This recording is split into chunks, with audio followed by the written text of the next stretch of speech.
speaker is also from the last semester, our own talented Mr. Arun Shrestha.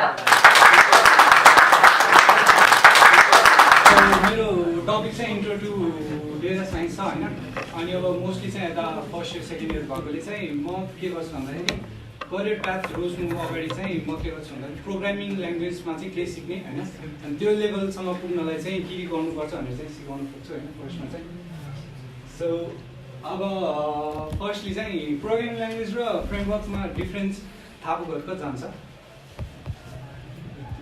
So very कम अनि अब programming language र framework चाहिँ difference थाहा नभएकोले चाहिँ होइन जस्तै यो Python or Angular Node React भनेर सुन्दाखेरि चाहिँ अलिकति एकदमै इन्टिमिडिएटिङ लाग्छ होइन त्यो चाहिँ अब प्रोग्रामिङ ल्याङ्ग्वेज सिक्नु अगाडिको चाहिँ लाइक एकदम हुन्छ नि गाह्रो लाग्ने कामै त्यही हो कि लाइक केबाट सिक्ने र के रोज्ने भनेर हुन्छ होइन सो फ्रेमवर्क भनेको चाहिँ एउटा लाइब्रेरी भनेर थाहा छ होला नि एटलिस्ट सो लाइब्रेरीको कलेक्सनलाई चाहिँ फ्रेमवर्क भन्छ होइन भनेपछि चाहिँ अब कुनै एउटा ल्याङ्ग्वेजेसको चाहिँ डिफ्रेन्ट फ्रेमवर्क हुन्छ होइन जसले गर्दा चाहिँ कोडिङ गर्नलाई चाहिँ सजिलो हुन्छ अलि इक्जाम्पलको लागि चाहिँ जस्तै पाइथनको फ्रेमवर्क र लाइब्रेरिजमा हेर्दाखेरि चाहिँ ज्याङ्गो केरसहरू छ होइन ज्याङ्गो भनेको चाहिँ हामीले वेब डेभलपमेन्टमा युज हुन्छ क्या होइन यसले गर्दा चाहिँ अब मलाई वेबसाइट बनाउनलाई चाहिँ हेल्प गर्छ अनि अब केरस भनेको चाहिँ एउटा लाइब्रेरी हो होइन जसको चाहिँ युज खासमा न्युरल नेटवर्कमा हुन्छ अनि अर्को चाहिँ अब जस्तै अहिलेको लागि एआई मात्र भन्छु होइन अनि फ्लटर भनेको चाहिँ एप डेभलपमेन्टको लागि युज हुन्छ होइन त्यसमा अब अर्को टेक्निकल टर्म चाहिँ एसडिके छ तर अहिलेको लागि चाहिँ फ्रेमवर्क मात्र भन्छु होइन अनि पाइटर्च र टेन्सरफ्लो भनेको चाहिँ मसिन लर्निङमै युज हुनुभयो सो अब यो कुरा सर्ट आउट गर्दाखेरि चाहिँ ल अब सुरु चाहिँ पाइथनबाट गर्नुपर्छ भन्ने भयो नि त होइन अनि त्यसपछि चाहिँ अब प्रोग्रामिङ चाहिँ कसरी सिक्ने भनेको चाहिँ बेसिकली अनलाइन सिक्नलाई चाहिँ दुईवटा मेथड छ क्या होइन अनि फर्स्टमा चाहिँ अब जस्तै भिडियोजहरूको हेल्प लिएर हुन्छ होइन जस्तै मोस्टली चाहिँ युट्युबमा जान्छ फर्स्टमा चाहिँ त्यो चाहिँ अब फ्री हुन्छ अनि त्यहाँ गयो अनि कोही इन्डियनको 2-3 घन्टाको भिडियोज हुन्छ होइन अनि त्यो हेर्दा चाहिँ लाइक ल 2-3 घन्टा मात्र हो त्यसपछि पाइथन सिकिन्छ भन्ने हुन्छ नि त होइन तर त्यो चाहिँ अलिकति मिसकन्सेप्सन जस्तै हुन्छ होइन जस्तै अब कलेजमा त अब दिने 5 घन्टा 6 घन्टा पढेर बस्ने हुन्छ तर लाइक त्यो 3 आवर्सको लागि चाहिँ फोकस गर्ने नै गाह्रो हुन्छ एक त अनि अर्को चाहिँ अब प्र्याक्टिस पनि पुग्दैन क्या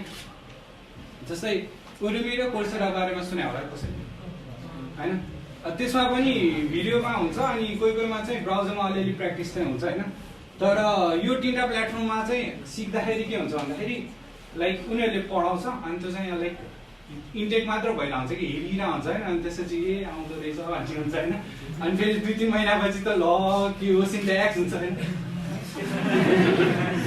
अनि जस त्यसैले चाहिँ अब प्र्याक्टिस पुग्दैन होइन अनि यो मेथडबाट गर्दाखेरि चाहिँ के हुन्छ भन्दाखेरि जस्तै अब अहिले त सबैले बोर्ड इक्जाम दियो होइन अनि सिलेबसको पढेर गयो अनि त्यसपछि लाइक सरहरूको नोट पढेर गयो बोर्डमा आउँछ बाहिरबाट होइन अनि त्यस्तै हुन आउँछ कि जस्तै प्रोग्रामिङमा हामीले एउटा कोड गर्नुपर्ने हुन्छ त्यो चाहिँ अब सिकाएकै हुन्छ उडेमीहरू कोर्सेराहरूमा अनि त्यसले गर्दा चाहिँ यसको कमी कमजोरी चाहिँ त्यो हो होइन अनि अर्को ट्रेडिसनल वे भनेको चाहिँ डकुमेन्टेसन पढेर हुन्छ होइन त्यसमा चाहिँ अब जस्तै सिधै पाइथनको वेबसाइट जाने त्यहाँ चाहिँ डकुमेन्टेसन गरेर हुन्छ होइन अनि त्यसमा चाहिँ अब स्टेप राखिदिन्छ क्या उनीहरूले यो गर यो सिक होइन त्यसमा चाहिँ टेक्स्ट फर्ममा हुन्छ क्या टेक्स्ट फर्ममा गर्दाखेरि चाहिँ अलिअलि याद पनि हुन्छ प्लस प्र्याक्टिस हुन्छ क्या जस्तै उनीहरूले दिएको कोड चाहिँ हामीले रन गर्न खोज्छौँ अनि एक्टिभिटिजहरू क्वेसन्सहरू दिन्छ अनि त्यो चाहिँ अब आफै एन्सर खोज्दाखेरि चाहिँ सजिलो हुन्छ होइन सो फन्डामेन्टल्स आर इम्पोर्टेन्ट होइन अब यो कुराको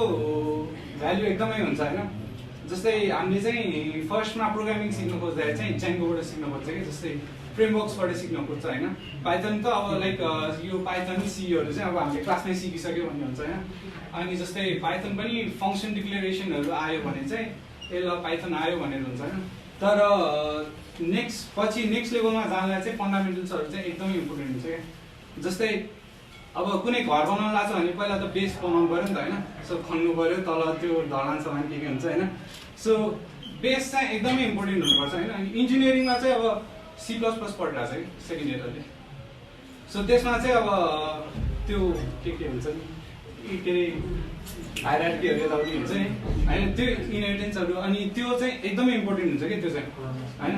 त्यसमा तिमीहरूलाई कोडिङ सिकाउँदैन नि त, लाइक एकदमै बेसको सिकाउँछ नि त। त्यो इम्पोर्टेन्ट किन छ भन्दाखेरि जस्तै पाइथन सिक्दा पनि तिमीहरूले सीसँग रिलेट गरेर सिक्छौ क्या होइन।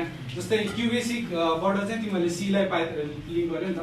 सो फर्स्ट इम्पोर्टेन्ट कुरा भनेको तिमीहरूले पहिला एउटा ल्याङ्ग्वेज सिक्ने कि, जस्तै अहिले के हुन्छ भन्दाखेरि जावा सिक्ने कि होइन, जावा जसले पनि इम्पोर्टेन्ट छ भन्छ होइन, अनि फास्टर हुन्छ। अनि पाइथन चाहिँ फेरि सजिलो छ भन्छ होइन, त्यसैले पाइथन सिक्ने कि जावा सिक्ने या अरू केही सिक्ने भन्ने हुन्छ होइन। कुनै एउटा ल्याङ्ग्वेज चुज गरिदिने, त्यसपछि चाहिँ फन्डामेन्टल एकदम राम्रो बनाउनु पऱ्यो त्यसको होइन। अनि बल्ल चाहिँ लाइक फ्रेमवर्कमा गयो भने चाहिँ सजिलो हुन्छ कि। फ्रेमवर्क भनेको त लाइक तिमीहरूलाई एउटा जस्तै मोडल्सहरू मात्रै याद गर्नुपर्छ क्या, त्यो त्यसको सिन्ट्याक्सहरू त लाइक पाइथनमै हुन्छ नि त। लाइक एउटै ल्याङ्ग्वेजको चाहिँ पाइथन के अरे सिन्ट्याक्सहरू युज गरेर गर्ने हुन्छ। So it will be very easy if you like improve यो फन्डामेन्टल्स होइन। त्यसपछि चाहिँ अब यो टर्मिनोलोजिजमा चाहिँ लाइक एकदमै युज टु हुनु पऱ्यो है। अब सेकेन्ड इयरमा भएपछि चाहिँ अब जब्सहरू केमा हुन्छ भनेर हुनु पऱ्यो होइन। यो त 4वटा मात्र लेखेको छ अहिले यसमा चाहिँ होइन। त्यहाँ चाहिँ अब जब त आइटीमा धेरै हुन्छ होइन। फ्रन्ट एन्ड हुन्छ, ब्याक एन्ड हुन्छ, डेटाबेस अनि फुल स्ट्याक होइन। अहिलेको लागि यसमा युज टु किन भन्यो भन्दाखेरि जस्तै कुनै एउटा एप्लिकेसन डिजाइन या गेमिङ डिजाइन होइन, या वेबसाइट एउटा हुन्छ नि, या सफ्टवेयर सबै डिजाइनको लागि चाहिँ यो पार्टमा चाहिँ जब क्याटेगोराइज गर्दै हुन्छ होइन। स्किल सेट छुट्टै चाहिन सक्छ होइन, अनि अरू कुरा छुट्टै चाहिन्छ, तर लाइक जबको चाहिँ डिस्क्रिप्सन चाहिँ यही हुन्छ होइन। फ्रन्ट एन्ड भनेको चाहिँ के भन्दाखेरि जस्तै अब हामीले जे देख्छौँ त्यसलाई फ्रन्ट एन्ड भन्छ होइन। जस्तै फेसबुक चलाउँदा जुन स्क्रोल गर्छ त्यो चाहिँ फ्रन्ट एन्ड भयो। र डेटाबेस ब्याक एन्ड भनेको चाहिँ अब लाइक मैले कसैलाई मेसेज पठाएँ भने त्यो अर्को मान्छेले रिसिभ गर्नलाई जुन कनेक्सन बनाउँछ नि ब्याक एन्डमा, त्यो चाहिँ ब्याक एन्ड भयो नि, पछाडि बनाउने। अनि डेटाबेस भनेको चाहिँ अब जस्तै सबै डेटालाई चाहिँ एउटै सर्भरमा राख्न सकिन्न, त्यसलाई चाहिँ फ्रेगमेन्टेसन गर्नुपर्ने हुन्छ। अनि त्यसपछि अरू डिफ्रेन्ट हुन्छ होइन, त्यसलाई चाहिँ अब लाइक क्लस्टर गरेर छुट्टै छुट्टै डेटाबेस राख्नेलाई चाहिँ इन्जिनियरिङमा चाहिँ डेटाबेस म्यानेजमेन्टहरू हुन्छ होइन। अनि फुल स्ट्याक भनेको चाहिँ कि त फ्रन्ट एन्ड ब्याक एन्ड दुइटै आउनेहरूलाई फुल स्ट्याक भन्छ, अरू लाइक डेटाबेस पनि आउनेलाई फुल स्ट्याक भन्छ होइन। त्यो चाहिँ अब जब डिस्क्रिप्सन अनुसारलाई चाहिँ फुल स्ट्याक भन्न मिल्छ होइन। अनि नेपालमा चाहिँ ग्रोइङ ट्रेन्ड भनेको चाहिँ front and back and database full stack यस्तैमा छ कि। लाइक धेरैले पर्स्यु गर्ने भनेको यही फिल्डमा चाहिँ करियर पर्स्यु गरेर हुन्छ, एमएलहरूलाई चाहिँ छाडेर लाइक त्यसमा पनि जाने हुन्छ होइन। अनि सो अब जस्तै यसमा त अब त्यही जबहरू खोज्नलाई चाहिँ त्यही खोज्नु पर्छ। सो अब चाहिँ डेटा साइन्समा जान्छ। यो चाहिँ लाइक यसमा चाहिँ फुल स्ट्याकहरू त्यस्तो छैन होइन। डेटा साइन्स चाहिँ मैले किन रोजेको भन्दाखेरि लाइक यो आज डिस्क्रिप्सन दिँदा चाहिँ किन भन्दाखेरि it is like the fastest growing field होइन इन द टेक। अनि इयरली चाहिँ 25%ले चाहिँ जब भ्याकेन्सिजहरू खुल्छ क्या। अनि दिस इज लाइक एकदमै लाइक नयाँ हो कि, लाइक 10 वर्ष 15 वर्ष भयो होला होइन। Even though it has the history होइन, तर लाइक डेटा साइन्स भनेर नै थिएन कि पहिला। डेटा लाइक स्ट्याटिस्टिक्स थियो, प्रोबेबिलिटी थियो, अनि त्यसलाई नै लाइक डेटालाई प्रोसेस गरेर गर्थ्यो। तर अहिले चाहिँ मसिन लर्निङको इभोल्युसनले गर्दा चाहिँ डेटा साइन्स भनेर एउटा फिल्ड नै आएको छ होइन। सो डेटा साइन्समा चाहिँ के हुन्छ भन्दाखेरि data science is the field of study that combines domain expertise, programming skills and knowledge of mathematics and statistics भनेर छ होइन। अब त्यो पुरैमा चाहिँ अब मेन इम्पोर्टेन्ट भनेको 3टा कुरा इम्पोर्टेन्ट हुन्छ कि, जस्तै domain expertise, programming skills and knowledge of mathematics होइन। त्यसमा चाहिँ खासमा के हो भन्दाखेरि डेटा साइन्स अब नर्मली चाहिँ मान्छेले सुनेको छ भने उनीहरूले के बुझ्छ भन्दाखेरि मार्केटिङ अनि लाइक बिजनेसमा युज हुन्छ भनेर हुन्छ होइन। तर डोमेन नलेज भनेको चाहिँ अहिले हेल्थमा पनि युज हुन्छ होइन। अनि त्यसपछि इन्डस्ट्रिजमा हुन्छ, स्पोर्ट्समा हुन्छ, पोलिटिक्समा हुन्छ। लाइक इन्डियामा पनि अब पोलिटिक्समा चाहिँ इन्ट्रोड्युस भइरहेछ कि डेटा साइन्स। र अस्ति कसले हो लाइक डेटा साइन्स युज गरेर चाहिँ एउटा युपीमा है कता चाहिँ जितेको थियो क्या। अनि सो स्ट्याटिस्टिक्स चाहिँ एकदमै इम्पोर्टेन्ट हुन्छ होइन। अनि प्रोग्रामिङ स्किल्स त चाहिहाल्यो। सो डेटा साइन्सको होल प्रोसेसमा चाहिँ के हुन्छ भन्दाखेरि फर्स्टमा चाहिँ डेटा अब्टेन गर्नु पऱ्यो अभियसली होइन। लाइक के डेटा कहाँबाट युज गर्ने, कहाँबाट लिने भन्ने एउटा चाहिँ इम्पोर्टेन्स हुन्छ होइन। जस्तै अनि डेटाबेसमा पनि कसरी स्टोर गर्ने, लाइक बिग डेटा भन्ने एउटा फेरि छुट्टै फिल्ड छ होइन। अनि डेटा माइनिङ भन्ने पनि छुट्टै फिल्ड छ। अनि त्यसपछि चाहिँ अब डेटा क्लिनिङ गर्नु पऱ्यो होइन। डेटा क्लिनिङ गर्नु भनेको चाहिँ लाइक एउटा डेटामा चाहिँ एकदमै धेरै इन्फर्मेसन हुन्छ कि जस्तै कस्टमर आइडी होला, जस्तै कुनै इ-कमर्सको भयो भने कस्टमर आइडी, प्रडक्ट आइडी यताउति हुन्छ होइन। तर मलाई त्यसबाट कमेन्ट मात्र चाहिन्छ भने चाहिँ त्यसलाई डेटा क्लिन गरेर नचाहिने फालेर डेटा क्लिन त्यो कमेन्ट्स लिनु पऱ्यो। सो लाइक डेटा क्लिनिङ पनि आफ्नै एउटा इम्पोर्टेन्स हुन्छ कि यसमा। त्यसपछि चाहिँ अब एक्सप्लोरेसन छ होइन, जस्तै डेटालाई चाहिँ खेलाउन सक्नुपर्ने हुन्छ कि होइन। अनि लाइक डेटा अनुसार चाहिँ हामीले मोडल बनाउनु पर्ने भएकोले होइन, डेटा एक्सप्लोरेसन पनि एउटा इम्पोर्टेन्ट पार्ट हो होइन यो प्रोसेसको। अनि मोडलमा चाहिँ के हुन्छ भन्दाखेरि अब जस्तै मसिन लर्निङ डिस्क्राइब हुन्छ क्या, जस्तै यसमा चाहिँ बल्ल मसिन लर्निङको पार्ट आउँछ होइन। अनि कोडिङ पार्ट चाहिँ अगाडि पनि छ, तर लाइक पछाडि यसमा चाहिँ मेन इम्पोर्टेन्ट मोडल भयो। अनि त्यसमा टेस्टिङ गरेर चाहिँ हामीले इन्टरप्रेट गर्छ कि जस्तै के भन्न खोजेको छ होइन। अनि त्यसपछि त्यसबाट कन्क्लुजन निकाल्ने क्या। So like this is the whole process of data science होइन। अब मसिन मेन इम्पोर्टेन्ट चाहिँ अब पहिला चाहिँ के हुन्छ भन्दाखेरि एउटा केस स्टडी भन्नुहुन्छ है, के त जोनी वाकरको है। त्यो जोनी वाकर भनेको like it's been more than 100 years होइन कम्पनीको इस्टाब्लिसमेन्ट। सो पहिला जोनी वाकरको चाहिँ कस्टमर्सहरू भनौँ न, टार्गेट अडियन्स चाहिँ के थियो भन्दाखेरि लाइक एकदम बिजनेसम्यानहरू होइन, सुटेड यताउति होइन। सो लाइक ब्रान्ड रेपुटेसन एउटा थियो। तर लाइक आफ्टर लाइक सेन्चुरिजको कम्पनी हो नि त। सो एउटा पोइन्टमा चाहिँ उनीहरूलाई आइडेन्टिटी क्राइसिस भयो क्या, लाइक सबैजना लास्ट होइन। अनि त्यसपछि चाहिँ अब उनीहरूले चाहिँ कसलाई टार्गेट गर्ने भनेर सोच्यो कि होइन। अनि उनीहरूको चाहिँ अब के भन्दाखेरि सेल्स चाहिँ एकदमै घट्दै गयो होइन।